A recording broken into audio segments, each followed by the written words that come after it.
여러분, 오늘 본문 2절에 보면 너는 여호와의 집 문에 서서 이 말을 선포하여 이르기를, 여호와의 집 문에 서서 이 말을 선포하라. 그래서 우리가 예레미야 7장을 성전 설교다, 그렇게 제목을 붙이는 그런 장입니다. 예레미야 7장은 예레미야 26장에도 동일한 내용이 기록되어져 있는데, 26장에는 보면 언제 이 말씀을 선포했는지가 기록되어져 있습니다. 여러분, 우리 예레미야 26장 1절을 한번 보시겠습니다.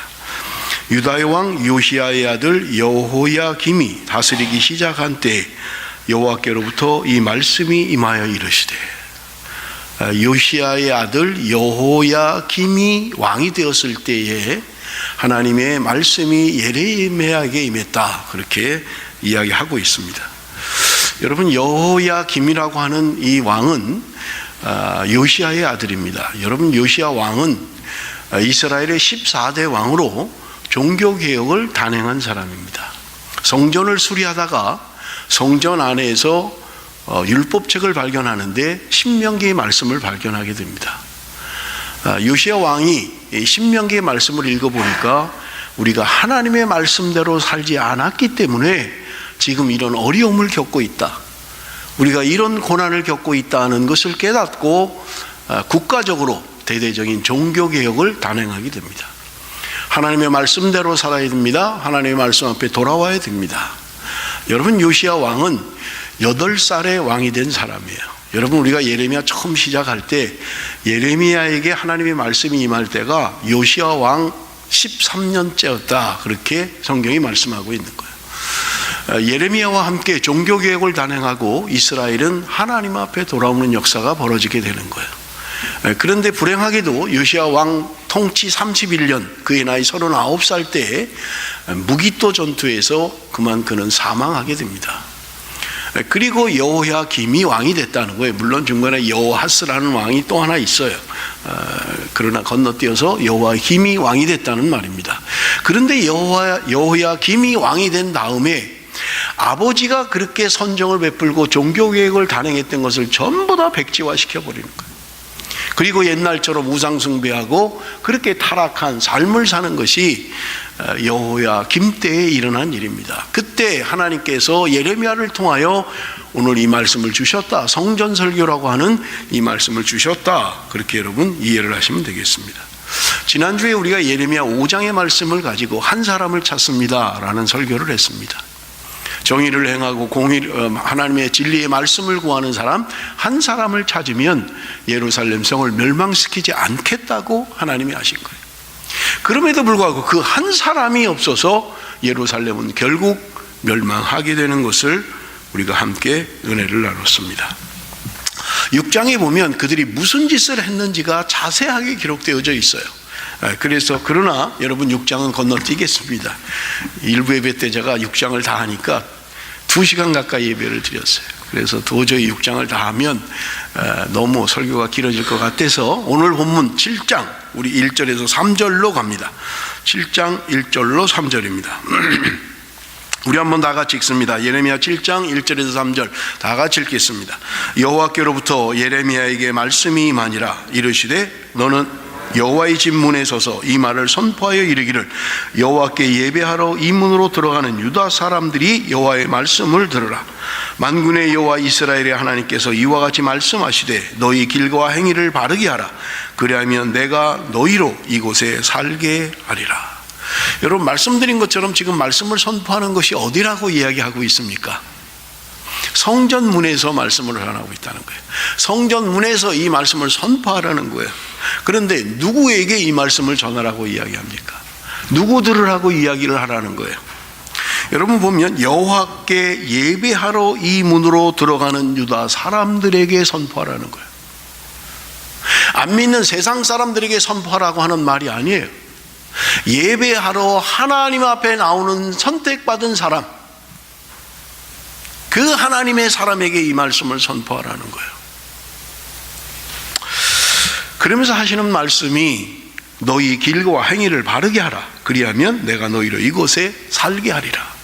지금 예배하러 들어가는 사람이에요. 성전 입구에 서서 예배하러 들어가는 그들에게 선포하라는 거예요. 너희의 길과 행위를 바르게 하라. 그러면 너희가 이곳에서 살게 될 것이다. 잘 살고 있으면, 말씀대로 잘 살고 있으면, 바르게 살고 있으면 이 말을 굳이 할 이유가 없잖아요. 그런데 예배하러 들어가는 그들에게 지금 전파하라는 거예요. 너희의 길과 너희의 행위를 바르게 하라는 거예요.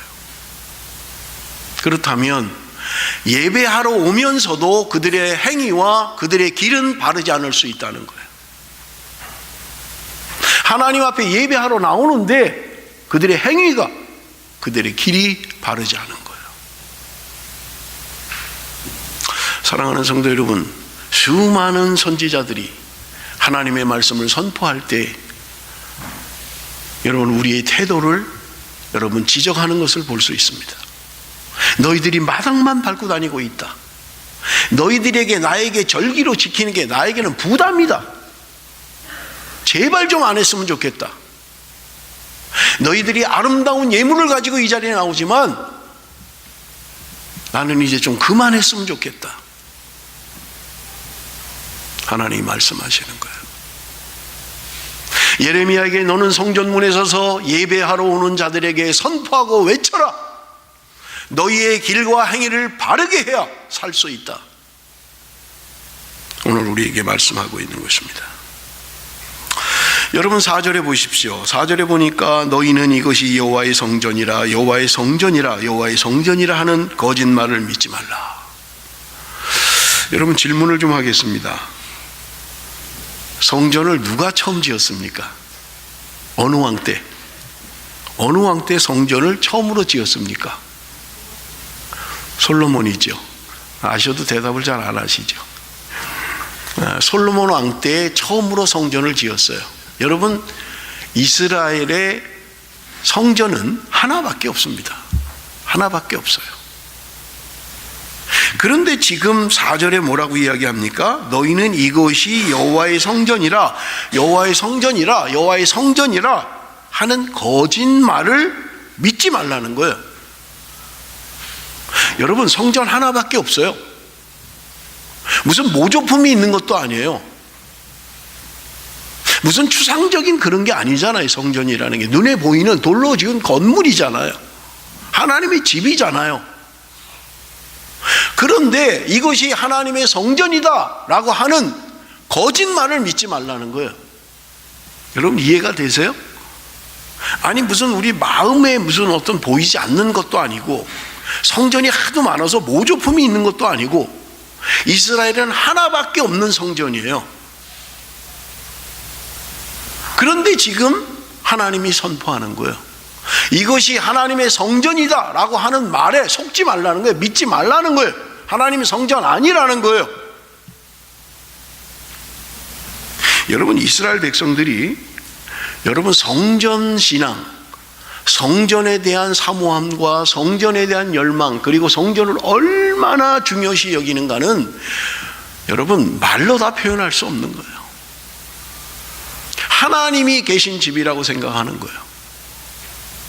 그 성전이 가장 중심지에 예루살렘 성에 여러분 성전이 있는 거예요. 정치와 종교의 중심. 그런데 지금 이것이 하나님의 성전이라고 선포하는 그들의 말을 믿지 말라고 이야기하고 있는 거예요. 왜요? 하나님 성전 아니라는 거예요. 아니 그렇게 7년 동안 잘 지은 성전인데 왜 성전이 아니라고 이야기합니까? 그럼 다른 성전이 뭐가 있다는 말입니까? 왜 지금 하나님은 그들에게 선포해라, 예배하러 나오는 자들에게 여기는 이곳은 하나님의 성전이 아니다 그렇게 이야기하라는 거예요. 자, 오늘 여러분 성전에 대한 것을 정리를 확실하게 하셔야 됩니다. 먼저 전제로 여러분 성전은 지금의 교회입니까? 아니라면 성전과 교회는 어떻게 다릅니까? 하나 더 묻습니다. 지금 성전이 있습니까? 근데 우리는 성전 건축한대잖아요. 성전 건축합시다. 성전에 모여서 성전 없는데. 있어요? 성전이 교회된 건가요? 여러분, 오늘 이것을 확실하게 정리를 하셔야 돼요. 그래야만 여러분, 우리가 신앙생활을 바르게 할 수 있어요.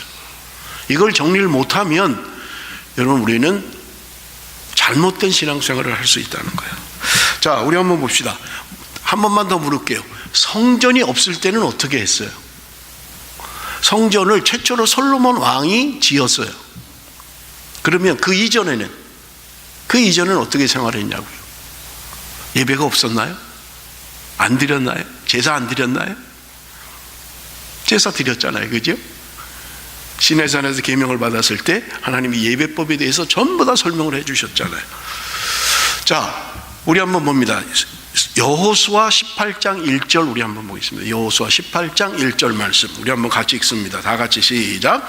이스라엘 자손의 온 회중이 실로에 모여서 거기에 회막을 세웠으며 그 땅은 그들 앞에서 돌아와 정복되었더라.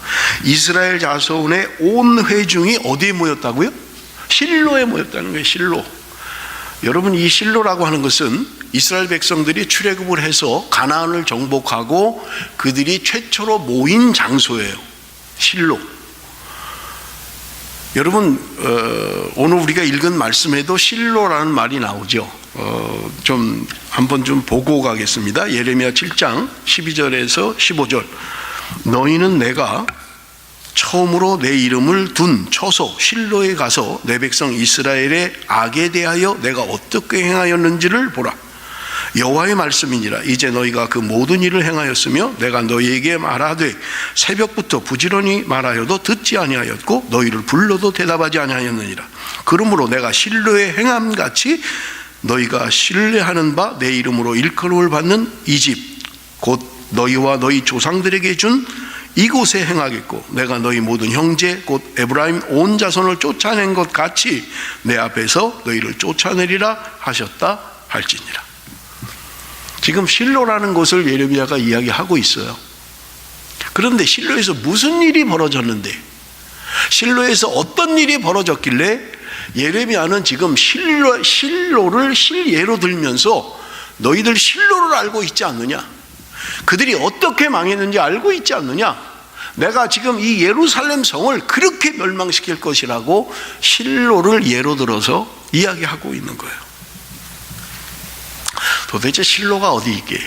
여러분, 우리 사무엘상 1장 3절입니다. 제가 오늘 성경을 좀 많이 찾을 거예요. 이 성전에 대한 설교를 여러분 정리를 해야 되기 때문에 사무엘상 1장 3절 다 같이 읽습니다. 시작.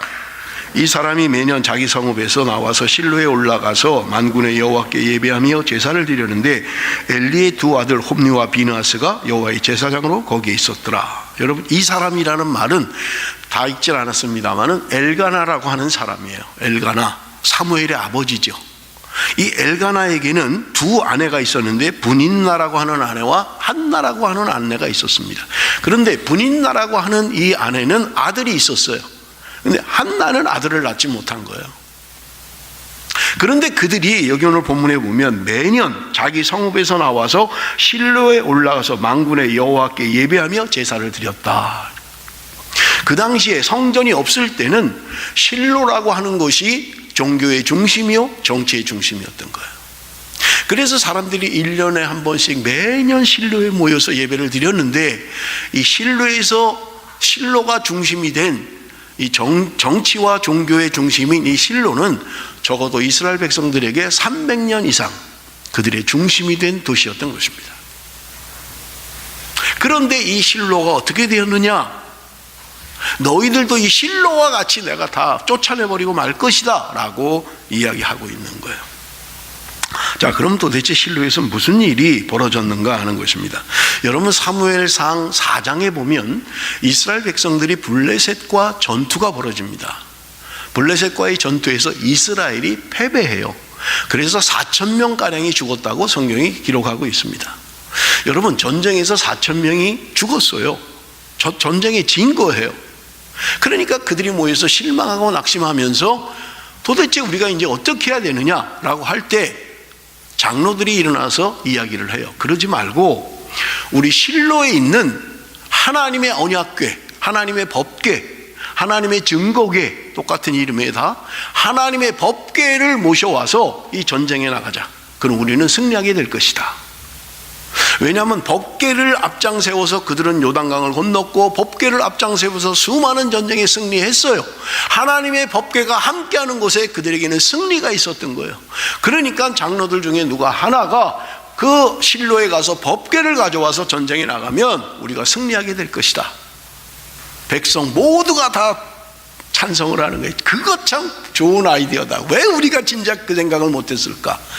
그리고 실로에 가서 법궤를 가져와서 블레셋과의 전투에 나가는 거예요.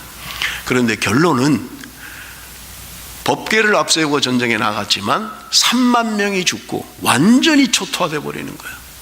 이스라엘은 완전히 초토화돼 버려요.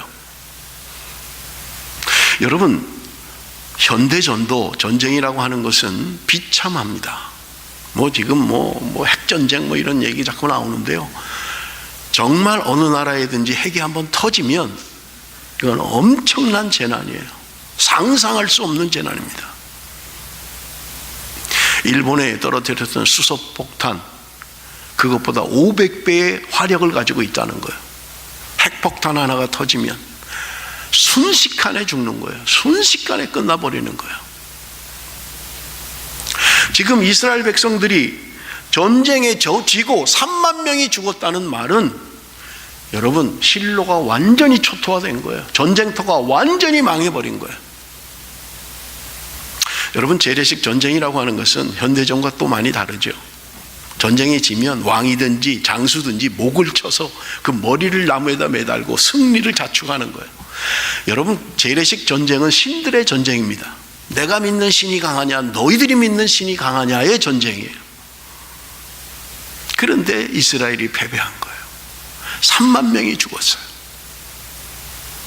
여러분, 이 법궤, 실로에 있던 하나님의 이 언약궤가 어디로 갑니까? 사무엘상 1장 7장 1절 2절입니다. 기럇 여아림 사람들이 와서 여호와의 궤를 옮겨 산에 사는 아미나답의 집에 들여놓고 그의 아들 엘리아사를 거룩하게 구별하여 여호와의 궤를 지키게 하였더니 궤가 기럇 여아림에 들어간 날부터 20년 동안 오래 있은지라 이스라엘 온 족속이 여호와를 사모하니라. 무슨 말이냐면 지금 전쟁에서 법궤를 빼앗기고 난 다음에 그것이 블레셋의 진영으로 들어갑니다. 다곤 신전에 들어가는 거예요. 그런데 이 신전에 있던 그 우상들이 전부 다 쓰러져서 다리 부러지고 목이 부러지고 이러는 거예요. 그래서 7개월 동안 블레셋에 머물고 있던 이 법궤가 이스라엘로 돌아오는 거예요. 전쟁에서 이겨서 빼앗아 가져온 게 아니라 그 법궤가 가는 곳마다 문제가 생기는 거예요. 전염병이 생기고 가는 곳마다 악종이 생기고, 그러니까 이거 차라리 그냥 돌려보내자. 이거 괜히 갖고 있어봐야 이거 자꾸 우리 문제 골칫덩어리인데 그냥 돌려보내자. 그래서 이 법궤가 이스라엘 진영으로 되돌아왔는데 사무엘상 7장 1절 2절은 그것을 이야기하고 있는 거예요. 아미나답 집에 들여놨다. 아미나답, 기럇 여아림에 사는 아미나답의 집에 그 법궤를 가져갔다는 거예요. 그런데 성경은 20년 동안 거기 있었다는 거예요. 20년 동안. 자, 여러분 보십시오. 지금 기럇 여아림의 법궤가 갔어요. 그 다음의 행적은, 여러분, 이스라엘은 이제 통일 왕국 시대가 됩니다. 사무엘이 통치를 하고 사무엘 때에 사울을 왕으로 삼아요. 그리고 40년을 통치합니다. 그런데 그때까지도 성전을 짓지 않아요. 법궤를 찾지도 않아요. 그랬는데 다윗이 왕이 된 이후에, 그때 다윗 왕의 마음에 그 법궤, 지금 방치되어 있는 그 법궤를 다윗성으로 좀 모셔와야 되겠다. 다윗이 이런 기특한 생각을 합니다. 그래서 3만 명의 병력을 모으고 3만 명의 백성들을 모아서 지금 기럇 여아림에 있는 법궤를 다윗성으로 옮기는 작업을 대대적으로 단행을 하게 됩니다. 그것이 사무엘하 6장 1절에서 3절의 말씀이에요.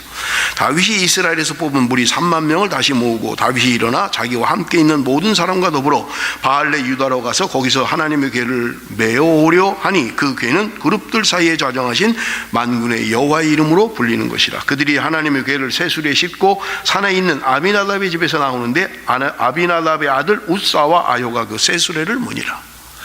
새수레를 준비해서 지금 법궤를 수레에다 싣고 다윗성으로 운반하는 거예요. 3만 명이 동원된 대대적인 행사예요. 그런데 그만 가는 길에 소가 뛰는 거예요. 소가 뛰니까 법궤가 쓰러지려고 그러잖아요. 그러니까 웃사가 가서 그 법궤를 잡았던 거예요. 떨어지면 안 되니까. 그런데 웃사가 그 자리에서 즉사해버리는 거예요.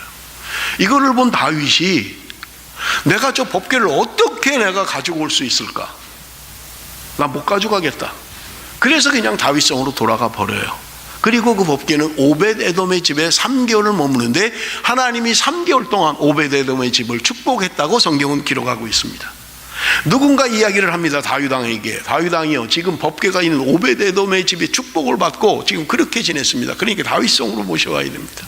그래서 다윗이 다시 그 법궤를 다윗성으로 모셔와서 다윗성에 그 법궤를 두게 되는 것입니다.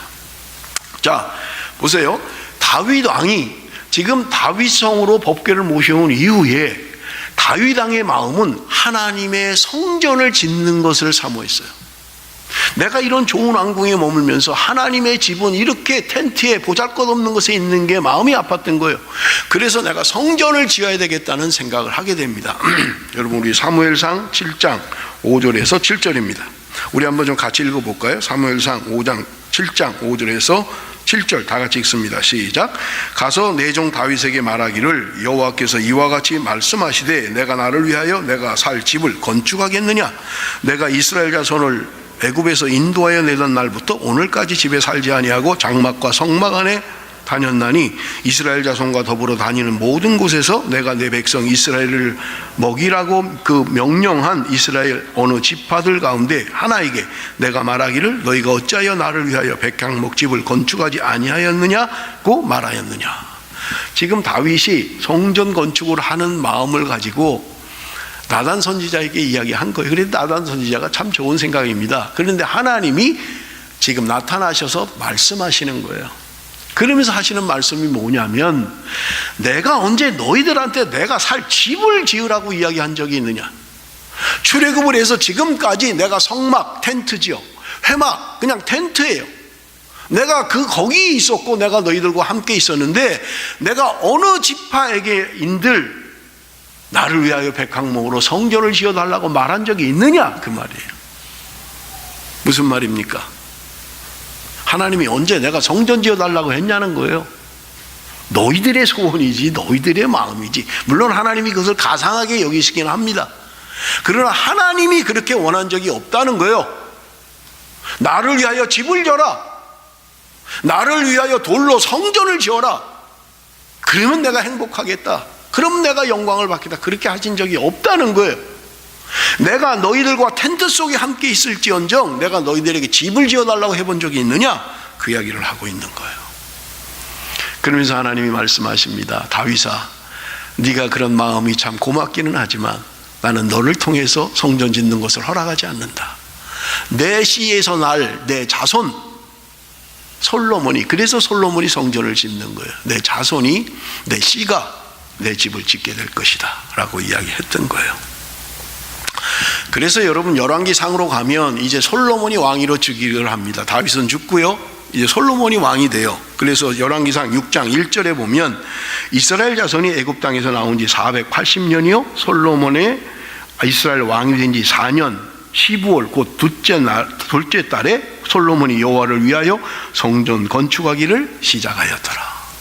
솔로몬 왕이 즉위하고 4년이 지난 다음에 하나님의 성전을 짓기 시작했다는 거예요. 여러분, 6장 마지막 38절에 보면 7년에 거쳐서 성전을 완공했다, 성경은 그렇게 이야기하고 있습니다. 그래서 최초로 성전을 지은 게 솔로몬 성전이라는 거예요. 솔로몬 성전을 짓고 솔로몬이 기도하는 내용이 납니다. 백성들을 축복하고 하나님 앞에 기도하는 내용이 나오는데, 여러분의 솔로몬의 기도 가운데 특이한 게 있어요. 여러분, 우리 한번 같이 보겠습니다. 열왕기상 8장 27절 우리 한번 같이 읽습니다. 다 같이 시작.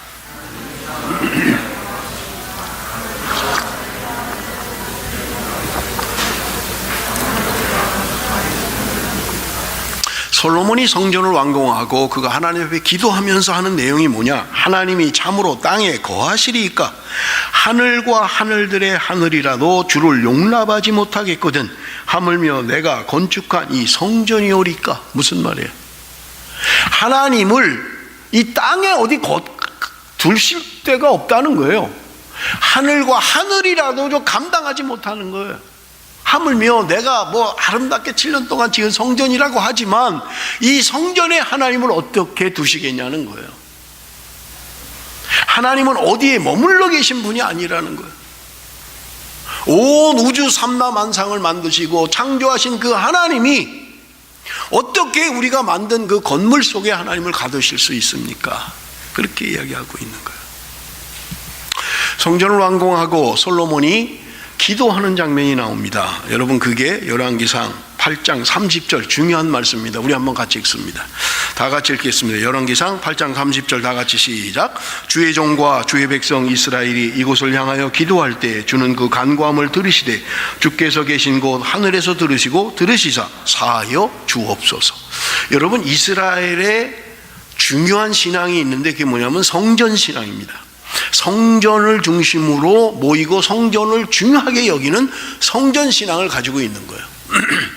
솔로몬이 성전을 완공한 이후에 하나님 앞에 기도하고 있습니다. 하나님, 이 성전, 이 백성들이 이 성전을 향하여 기도할 때, 하나님의 백성들이 성전 안에서 기도할 때 하나님 저들의 기도를 응답하여 주옵소서. 그 이야기를 하고 있는 거예요. 여러분, 이 기도의 내용대로 이스라엘, 우리가 성경을 보면 수많은 사람들이 성전을 향하여 기도하고 응답을 받습니다. 히스기야 왕이 병이 들어서 죽을 상황입니다마는 성전을 향하여 기도할 때 하나님이 생명을 연장시켜 주세요. 여러분, 다니엘이 포로의 신분으로 끌려갔지만 예루살렘으로 나 있는 성전을 향하여 기도할 때 하나님의 능력의 장중에 붙들림 받는 거예요. 수많은 사람들이 성전의 기도, 솔로몬이 기도했던 이 성전의 기도처럼 하나님 이곳에서 기도하는 사람들이 하나님의 응답을 받게 하여 주옵소서.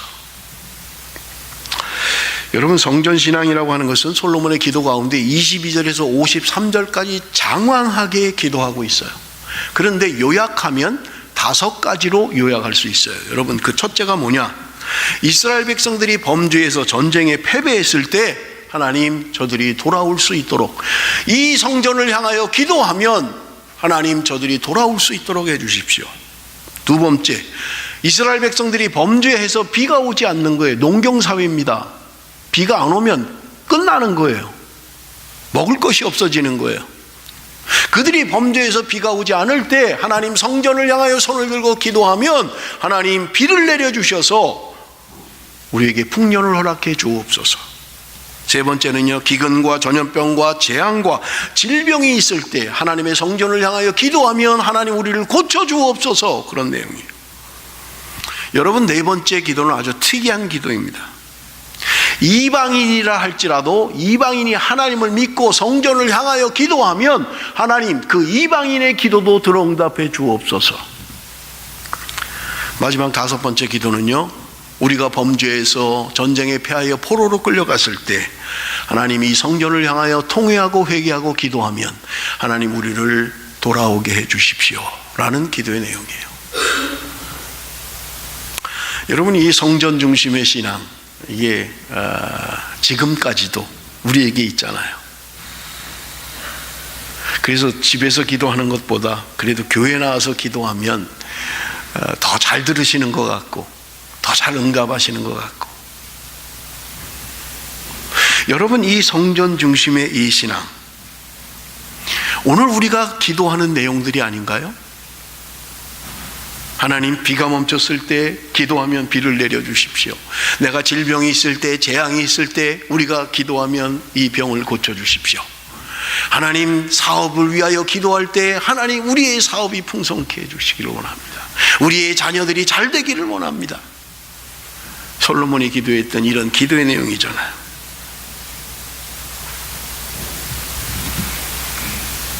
여러분, 하나님께서 솔로몬의 기도 후에 하나님이 응답하시는 장면이 열왕기상 9장 1절에서 9절의 내용이에요. 너무 중요하기 때문에 이거를 좀 꼭 읽어야만 합니다. 그런데 시간이 많이 가서 다 읽지를 못하겠고요. 4절 5절 말씀을 좀 보겠습니다. 4절 5절. 내가 만일 내 아버지 다윗이 행함같이 마음을 온전히 하고 바르게 하여 내 앞에서 행하며 내가 내게 명령한 대로 온갖 일에 순종하여 내 법도와 율례를 지키면 내가 내 아버지 다윗에게 말하기를 이스라엘의 왕이 오를 사람이 내게서 끊어지지 아니려라 한 대로 내 이스라엘의 왕위를 영원히 견고하게 하려니와. 지금 하나님이 솔로몬이 기도하고 난 다음에 나타나셔서 솔로몬에게 응답하신 거예요. 그런데 그 응답의 내용이 뭐예요?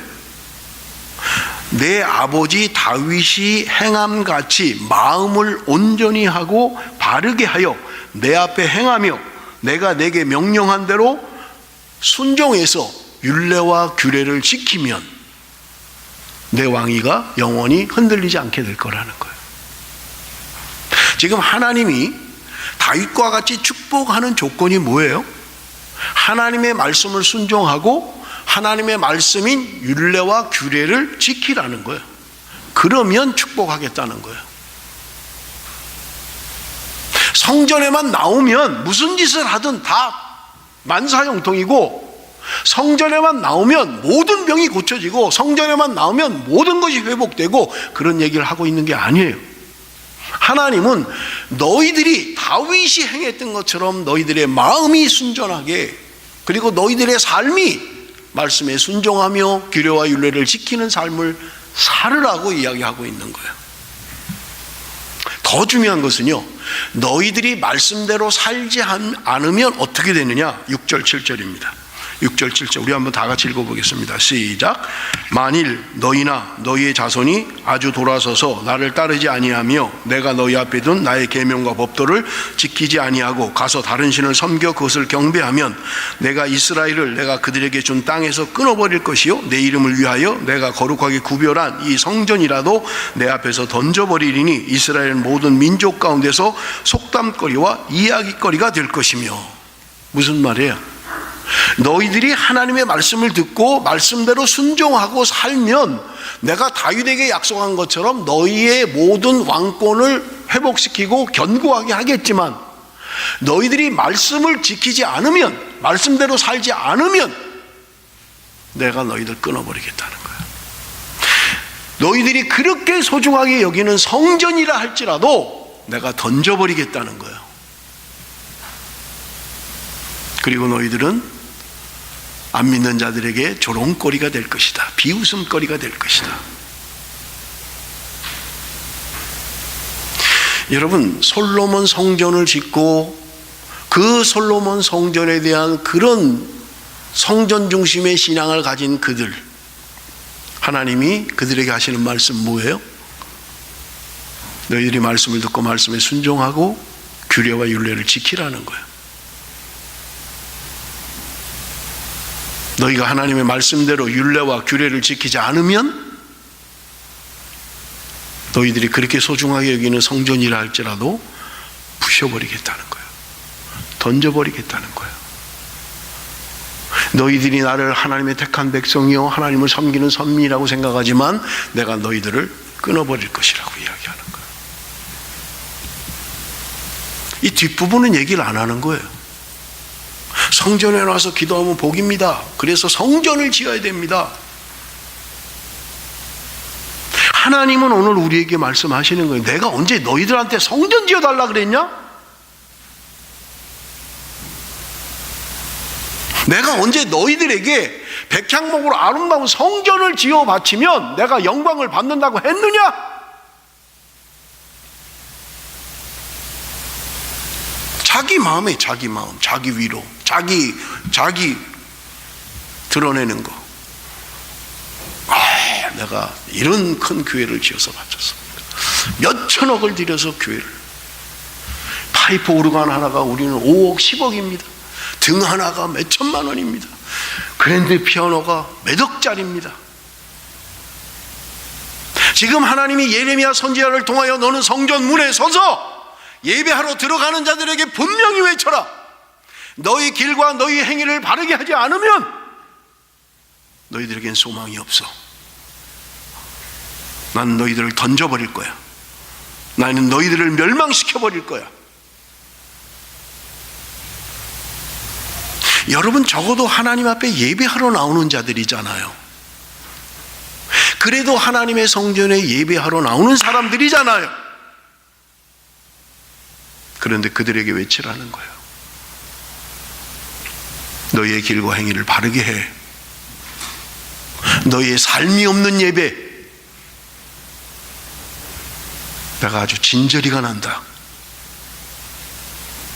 옷은 좋은 비단 옷으로 차려입었어요. 아름다운 돌로 지어진 웅장한 교회. 제가 지난 주간에 여기 MJC 강사 목사님 모시고 시내에, 저는 처음 가봤어요. 플린더스역 바로 건너편에 있는 교회 들어가 보진 않았어요. 앵글리칸 처치더라고요.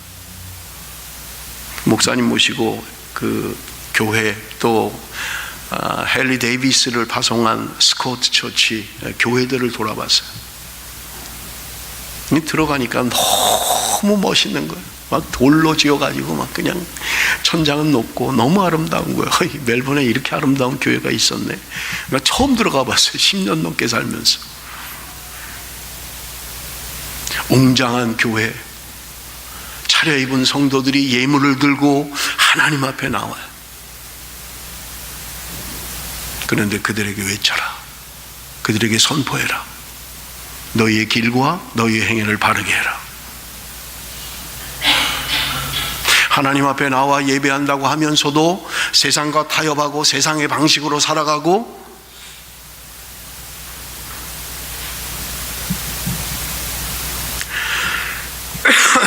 내 이름을 위하여 내가 거룩하게 구별한 이 성전이라도 내 앞에서 던져버리리니.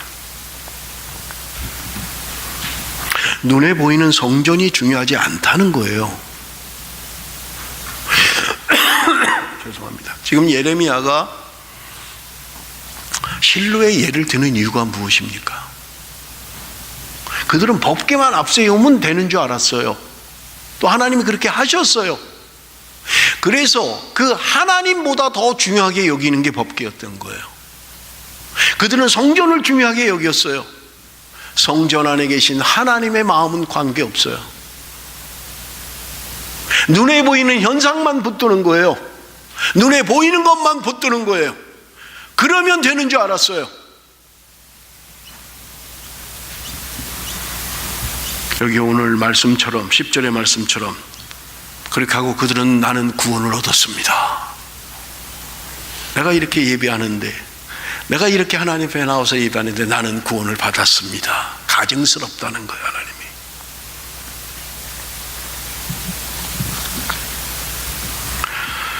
여러분, 성전에 대한 것을 말씀을 드리겠습니다. 여러분, 솔로몬이 성전을 지었어요. 그리고 바벨론이, 유다가 멸망할 때 여러분 바벨론이 쳐들어와서 성전을 다 무너뜨렸습니다. 바벨론 포로로 끌려갔다가 70년 만에 돌아올 때 수룹바벨 성전을 다시 지었습니다. 최초로 지은 성전은 솔로몬 성전이에요. 두 번째 성전은 수룹바벨, 이름을 그렇게 붙인 거예요. 수룹바벨이 인도에서 리더가 돼서 돌아와서 성전을 지었다. 그래서 수룹바벨 성전이다, 그렇게 이야기합니다. 그거를 이제 중간기를 거치고 400년의 중간시대를 거쳐서 예수님 당시에 헤롯 왕이 즉위하여 있을 때, 헤롯 왕이 통치할 때 헤롯 성전을 다시 짓습니다. 그런데 이 성전은 굉장히 멋있게 지었어요. 아름답게 지었어요. 다른 성전보다 훨씬 크게 지었어요. 여러분, 성전의 크기가, 여러분 성경에서 말하는 성전의 크기가 어느 정도 될 것 같아요? 되게 크고 막 웅장하고 그럴 것 같죠? 그렇지 않아요. 성전의 길이가 30m예요. 30m. 30m면 제가 볼 때 여기서 저기까지, 우리 저 벽돌 끝까지가 한 20m 넘을지도 모르겠어요. 그러니까 그렇게 크지 않아요. 폭은요 10m예요. 10m 반 정도. 폭 10m, 길이 30m, 높이 15m. 이게 성전이에요. 하나님이 말씀하신 성전의 규격이에요. 몇천 명이 들어가고 그런 데가 아니에요. 들어갈 이유도 없고요, 들어가지도 못하고요. 그렇게 크지 않다고요. 성전 자체가 그렇게 크질 않아요. 그런데 헤롯이 집권할 때 성전을 크게 줘요. 그런데 그 성전을 46년 걸려서 짓습니다. 예수님께서 말씀하시잖아요. 요한복음 2장에 내가 성전이다. 그리고 말씀하시잖아요. 이 성전을 헐라. 내가 3일 만에 다시 짓겠다 그러는 거예요. 그러니까 사람들이 저 사람 또라이 아니야? 저 사람 미친 사람 아니야? 아니 우리가 46년 걸려서 지은 성전을 아니 부시면 3일 만에 짓겠대? 저 사람 제정신이 아니네? 그런데 예수님은 성전이신 자기 자신을 이야기한 거예요. 내가 죽으면 3일 만에 부활할 것이다. 예수님이 성전이다. 그렇게 이야기하는 거예요. 예수님 자신이 성전이라는 거예요. 요한복음 4장에 가면 여러분 수가성에 있는 한 여인과 예수님이 대화하는 장면이 나옵니다. 그때 수가성의 여인이 하는 말이 우리가 어디서 예배를 해야 되겠습니까? 라고 할 때 예수님이 대답하십니다. 23절 아버지께 참되게 예배하는 자들은 영과 진리로 예배할 때가 오나니 곧 이때라. 아버지께서는 자기에게 이렇게 예배하는 자들을 찾으시느니라. 하나님은 영이시니 예배하는 자가 영과 진리로 예배할지니라. 21절에 보면 예수께서 이르시되 여자여 내 말을 믿으라. 이 산에서도 말고 예루살렘에서도 말고 너희가 아버지께 예배할 때가 이르리라. 지금 수가성 사마리아 땅의 수가성이에요. 남과 북으로 나뉘면서 남유다와 북이스라엘로 나뉘면서 북이스라엘은 자기 나름대로 성전을 짓고 예배를 드렸던 거예요. 남쪽은 예루살렘에 성전을 짓고 예배를 드렸던 거예요. 그러니까 이 여인이 북쪽에 있는 사마리아 성에 있는 수가성 여인이 물은 거예요. 예수님 어디서 예배해야 됩니까? 라고 하니까 예수님이 하시는 말씀이 너희들이 지금 여기서 예배드리는 이 성 말고 그리고 예루살렘 남유다에 있는 그 아름답게 지은 예루살렘 성에서도 말고 거기서 예배하는 게 아니라 너희가 어디서든지 예배할 때가 온다. 그런데 예배하는 자는 반드시 해야 될 게 있는데 신령과 진정으로 영과 진리로 예배해야 된다. 하나님은 영과 진리로 예배하는 자를 찾으신다 라고 말씀하셨던 거예요. 여러분 성전에 대한 것을 정리하겠습니다. 여러분 지금 교회를 성전이라고 하는 것은 아주 성경적 오류입니다. 지금 우리가 짓는 거 성전 건축 아니에요. 예배당 건축이에요. 이거는 그냥 예배를 드리기 위하여 짓는 거지 성전 아니에요. 성전 없어요. AD 70년에 로마가 침공해서 헤롯 성전을 무너뜨리고 난 이후에 이 지구상에는 성전이 없습니다. 그런데 왜 자꾸 성전 건축한대요? 성전 없는데 예배당 건축이라 그래야지. 하나님의 집이라는 거예요. 그리고 솔로몬이 기도했던 것처럼 그 성전에서 기도하면 하나님이 응답하신다는 거예요. 아니에요. 하나님은 어디나 계신 분입니다. 여러분 차 안에도 계시고요, 여러분 집 안에도 계시고요, 길거리에도 계시고요. 하나님은 어디나 계신 분이에요. 성전에만 계신 하나님 아니에요. 그리고 성전은 없어요. 지금 예배당이에요. 그냥 실용적으로 모이기 좋은 곳에 그냥 예배드리기 편하게 지으면 되는 거예요.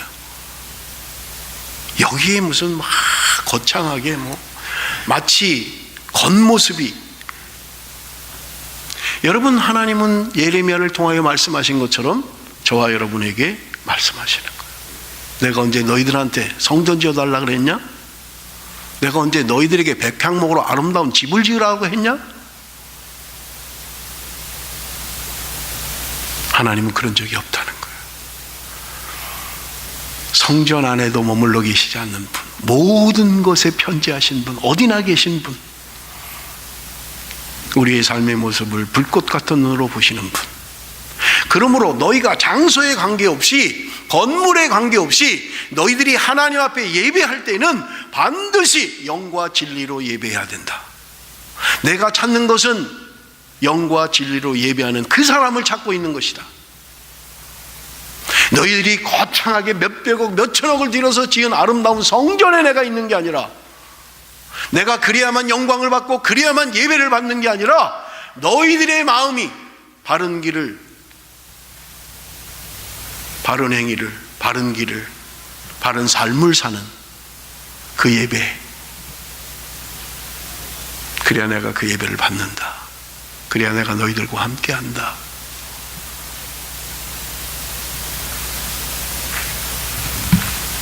고린도전서 3장 16절입니다. 다 같이 읽겠습니다. 고린도전서 3장 16절 다 같이 시작. 너희는 너희가 하나님의 성전인 것과 하나님의 성령이 그 다음이요. 고린도전서 3장 16절 다 같이 읽습니다. 시작.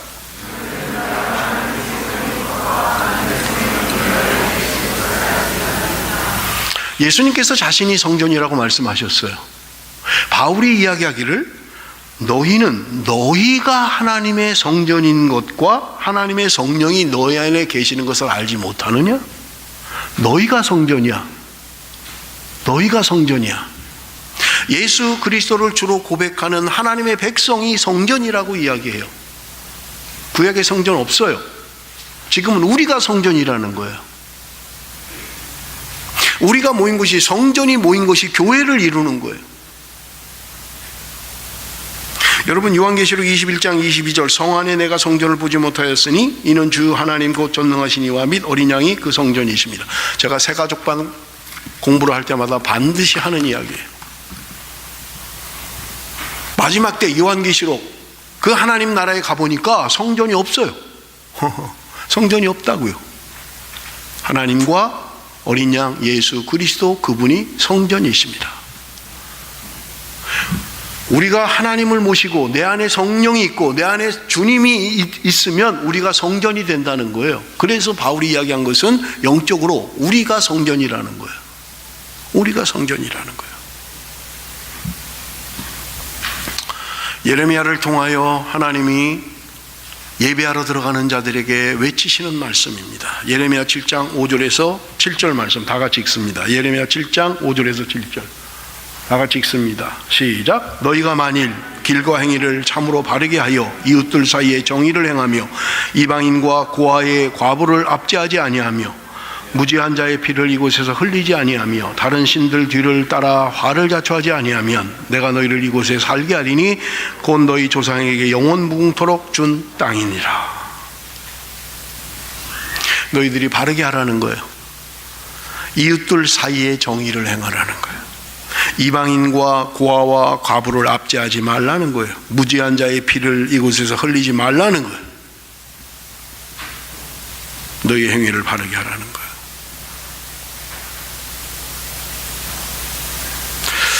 일전에도 한번 말씀드린 것 같은데 제가 20살 때 목사님들이 이렇게 모여서 세미나를 하고 한 3박 4일 동안 이렇게 훈련을 받는 의정부에서 어느 고등학교, 여자 고등학교 기독교 학교에 모여서 목사님들이 방학 때 한 3박 4일 동안 이렇게 훈련받는 시간들이 있었어요.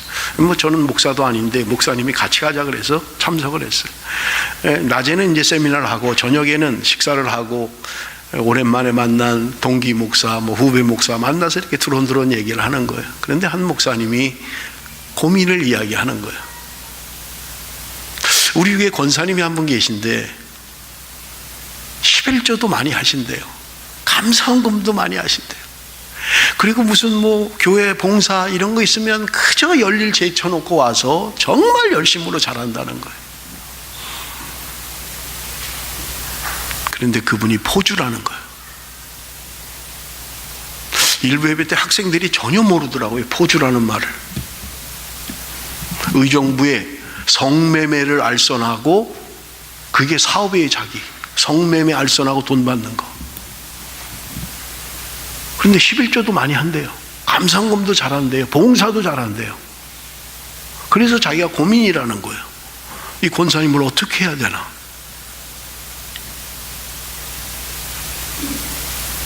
어떻게 해야 돼요? 그냥 모른 척하고 그냥 헌금이나 많이 하면 그냥 모른 척하고 교회에서 잘 섬기는데 교회에서는 제대로 하는데 그의 삶은 불법을 행하고 불의를 행하고 하나님이 기뻐하지 않는 일을 하는 거예요.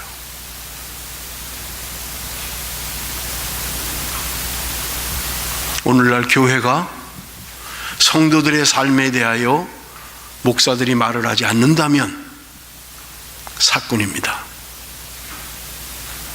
욕을 먹고 돌을 맞아도 바르게 가르쳐야 돼요. 어떻게 그런 자가 권사가 될 수 있습니까? 어떻게 그리스도인이, 어떻게 하나님의 백성이 그런 짓을 하면서 그것을 용납하고 그것을 받아들이고,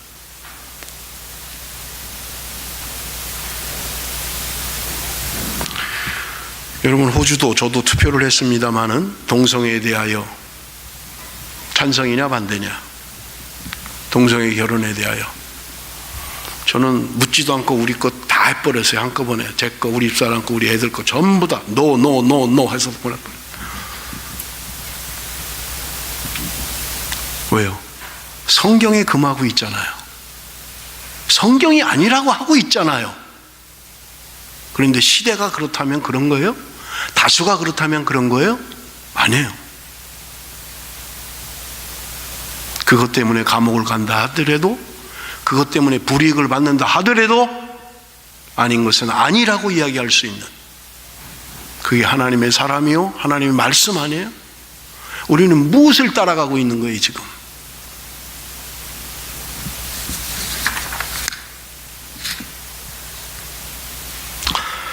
여러분, 예레미야 7장 8절에서 10절입니다. 보라, 너희가 무익한 거짓말을 의존하는도다. 너희가 도둑질하며 살인하며 간음하며 거짓 맹세하며 바알에게 분향하며 너희가 알지 못하는 다른 신들을 따르면서 내 이름으로 일컬음을 받는 이 집에 들어와서 내 앞에 서서 말하기를 우리가 구원을 얻었나이다 하느냐. 이는 이 모든 가증한 일을 행하려 함이로다. 살인하고 도적질하고 간음하고 거짓 맹세하고 우상 숭배하고 그러면서 성전에 들어와서는 내가 구원을 받았습니다. 나는 하나님의 백성입니다. 너희들이 이렇게 가증한 일을 행하고 있다는 거예요. 너희들이 이렇게 가증한 짓을 행하고 있다는 거예요. 사랑하는 성도 여러분, 여러분 예레미야의 말씀을 계속해서 묵상하면서 여러분 우리에게 주시는 말씀은 여러분 분명히 우리에게 필요한 말씀일 것입니다. 6장의 말씀에 그렇게 선지자들이 말씀을 전하는데도 하나님의 말씀을 욕으로 생각한다는 거예요. 듣지 않는다는 거예요. 귀가 할례받지 않아서 하나님의 말씀을 듣지 않는다는 거예요. 세상이 악해져서 조상 때보다 훨씬 더 악한 일을 행한다는 거예요. 그러면서도 하나님 말씀 듣지 않는 거예요. 제가 한국에 갔을 때 한국에 며칠 있지도 못했지만 얼핏 뉴스를 보니까 뉴스 안에 난리가 난 거예요. 부산에 중학생들이 13살, 14살 먹은 여중생들이 7명이 자기 동급생 여자아이를 불러다가 밤에 두들겨 팬 거예요. 조폭 같아요. 그 동영상을 찍어서 보여주는데 완전 조폭에 막 밟고 막 두들겨 패고 3일 후에 대전에서 똑같은 일이 벌어진 거예요. 뉴스에 뜨네. 쟤네들 어이구야, 우린 더 할 줄 알아. 대전에서 3일 후에 또 벌어진 거예요. 제가 어제 뉴스를 보니까 인터넷에 28일, 3일 전에 광주에서 여중생들이 동급생을 또 얼굴을 알아보지 못할 정도로 두들겨 팬 거예요. 악한 시대입니다. 악한 시대예요. 우리의 신앙의 선배들보다 더 악하게 살아가고 있는 거예요. 말씀을 듣질 않아요. 우리 안 들어. 나이 많은 사람들이 하는 말 안 들어. 꼴통들이 하는 말 뭐 들을 게 있어. 안 들어. 우리는.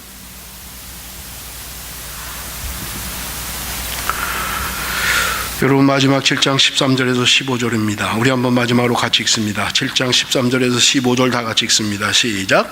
여호와의 말씀이니라. 이제 너희가 그 모든 일을 행하였으며 내가 너희에게 말하되 새벽부터 부지런히 말하여 또 듣지 아니하였고 너희를 불러도 대답하지 아니하였느니라.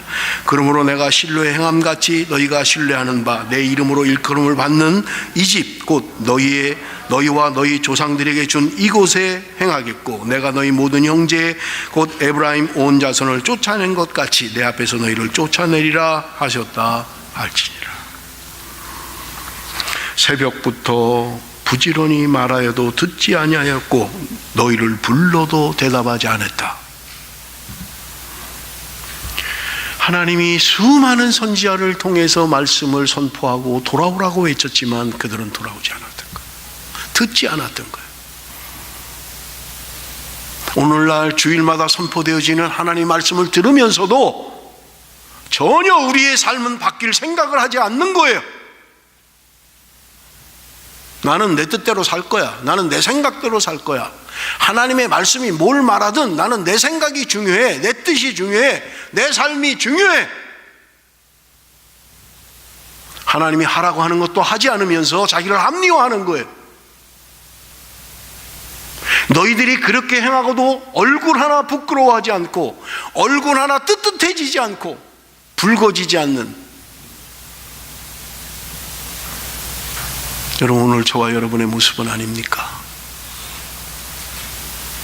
하나님이 아무리 말씀해도 나는 뭐 내 뜻대로 내가 아니면 아닌 거지 뭘 그건 뭐 하나님이 하시든가 말든가 나는 뭐 안 듣습니다. 나는 내 뜻대로 합니다. 내 생각대로 합니다. 하나님의 말씀을 좀 제대로 알고 그러면 좋겠어요. 실로에서 행한 것처럼 너희들이 그토록 소중하게 여기는 법궤, 그 실로가 멸망한 것처럼 내가 그렇게 할 것이다. 회개하고 돌아오지 않으면, 길과 행위를 고치지 않으면 예루살렘 성, 너희들이 그토록 소중하게 여기는 예루살렘 성전에서부터 내가 이걸 다 부셔버리고 던져버릴 것이다. 말씀을 맺습니다. 가증한 일을 버리고 하나님께 돌아와야 합니다. 그것이 살 길입니다. 도망치십시오. 하나님의 말씀이 아닌 길에서 도망치십시오. 바알의 번영신학에서 돌이키십시오. 예수 믿으면 모든 게 잘 돼. 예수 믿으면 사업도 잘 되고 예수 믿으면 다 잘 돼. 그게 간증이 되고 그게 자랑거리가 되고, 내가 힘들고 어려도 세상에서 하나님의 말씀을 붙들고 말씀대로 살려고 애써 왔습니다. 내가 가진 것을 다 잃는 한이 있더라도 나는 하나님의 말씀을 놓칠 수가 없습니다.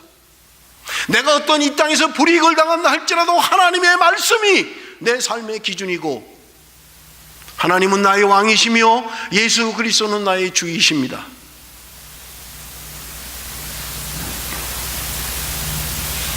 불의를 행하면서도 뻐젓이 나는 구원받았습니다, 여기에 구원이 있습니다라고 하는 그들 가증하다고 말씀하십니다. 세상의 행복을 추구하는 것이 하나님의 뜻이라고 하는 거짓으로부터 도망쳐야만 합니다. 그것이 살 길입니다. 말씀에 순종해야 합니다. 우리의 가는 길과 우리의 행위를 고쳐야만 합니다. 마치 당연한 것처럼, 마치 그래도 되는 것처럼 어린아이라 그냥 두는 거예요. 어린아이는 뭐 재롱을 하잖아요. 나와서 어설프잖아요. 그래도 그냥 좋은 거예요. 내 자식이 그냥.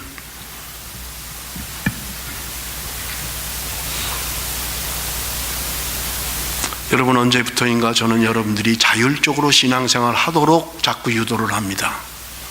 의도적으로 강요하지 않아요. 그거는 안 해도 된다는 말이 아니잖아요. 성숙한 그리스도인으로 하나님 앞에 바른 삶을 걸어가는 우리의 행위를 돌려야 됩니다. 고쳐야 됩니다. 바른 삶이 있어야 됩니다.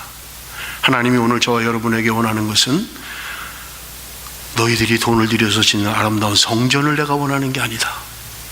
너희들의 삶을 바꿔야 된다. 너희들이 돌이켜야 된다.